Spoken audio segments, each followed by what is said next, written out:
งานวันนี้พี่น้องได้3 แต้มพี่น้องเลยนี่3 แต้มพี่น้องเอาทักทายสบายดีทุกคนพบกันคือเก่าพี่น้องกับ2ผู้ไทยสายเลาะวันนี้ก็พามายามกับพี่น้อง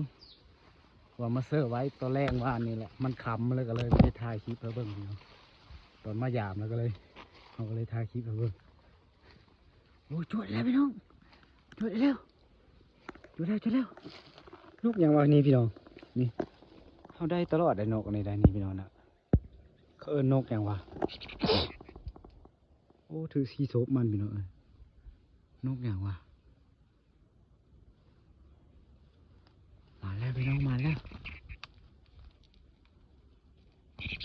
โอ้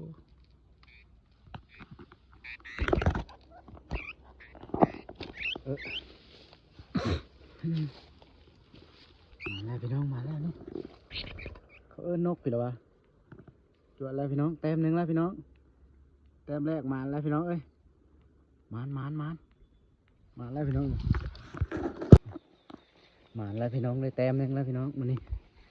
เอาไปลุ้นน้ำกันดังต่อไปพี่น้องไปลุ้นน้ำกันอีกต่อไปเขาสิมานบ่โอ้จวดแล้วพี่น้องจวดแล้วนี่จวดแล้วนกอย่างวะนกพี่เด้อพี่น้องนกพี่เด้อว่าลายๆนี่วะพี่น้องนี่จวดแล้วพี่น้องจวดแล้ว2 แต้มแล้วพี่น้องอึ๊บ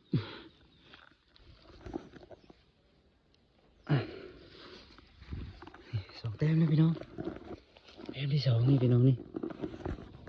อันนี้แต้มที่ 2นกพี่เด้อว่าลายๆวะโอ้หมานพี่น้องพี่น้องแต้มที่ 2พี่น้อง2 แต้มละ2 ด่าง2 แต้มพี่น้องได้2 แต้มแล้วพี่น้องแต่นี่จะเขาเอิ้นนกไปเลยวะนี่วะพี่น้องล่ายๆนี่นะเป็นตัวล่ายๆพี่น้องล่ายๆคือใกล้นี่แหละใกล้แม่ล่ายนี่พี่น้องกระดาษนี่มีจวดซ้ำพี่น้องนี่โอ้ด่างนี่กะมีจวดพี่น้องโอ้จวดได้แล้วพี่น้องจวดได้แล้ว3 แต้มแล้วพี่น้อง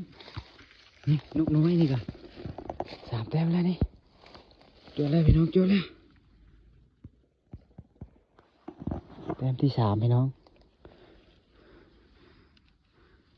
แต้มที่ 3นี่มาแล้ว